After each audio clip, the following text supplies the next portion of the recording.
भरधाव वेगातील दोन दुचाकी समोरासमोर धडकल्याने झालेल्या अपघातात चौघे जण जखमी झाले। बर्डीपाडा गावाच्या फाट्याजवळ महामार्गावर हा अपघात घडला। दुचाकी चक्काचूर झाली असून गंभीर जखमींना जिल्हा रुग्णालयात उपचारांसाठी दाखल करण्यात आले आहे। याबाबत सविस्तर माहिती अशी की भरधाव वेगातील दोन दुचाकी समोरासमोर धडकल्याने झालेल्या अपघातात चौघे जण जखमी झाले। बर्डीपाडा गावाच्या फाट्याजवळ हा अपघात घडला।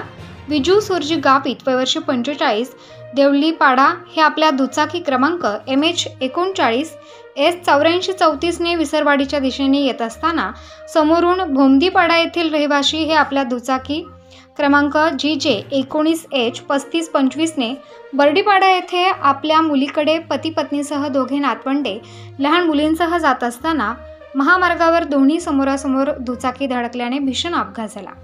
या अपघातात एका दुचाकीचा चक्काचूर झालाय तर दोन्ही दुचाकीस्वारांच्या तोंडाला जबर मार लागल्याने अपघातग्रस्त दुचाकीस्वारांच्या जबड्याला व डोळ्याला गंभीर दुखापत झाले आहेत। अपघातग्रस्त जखमी हे नवापूर तालुक्यातील रहिवासी विजू सुरजी गावित वयवर्ष 53 देवळीपाडा, महादू गोपजी गावित वयवर्ष 45, सखुबाई महादू गावित वयवर्ष 40, योजसनी सुनील गावित वयवर्ष 3 राहणार भोमदीपाडा यांच्यावर विसरवाडी ग्रामीण रुग्णालयात वैद्यकीय अधिकारी व परिचारिका यांनी त्यांच्यावर प्राथमिक उपचार करून चौघे गंभीर जखमींना पुढील उपचारांसाठी नंदुरबार जिल्हा शासकीय रुग्णालयात दाखल करण्यात आले आहे।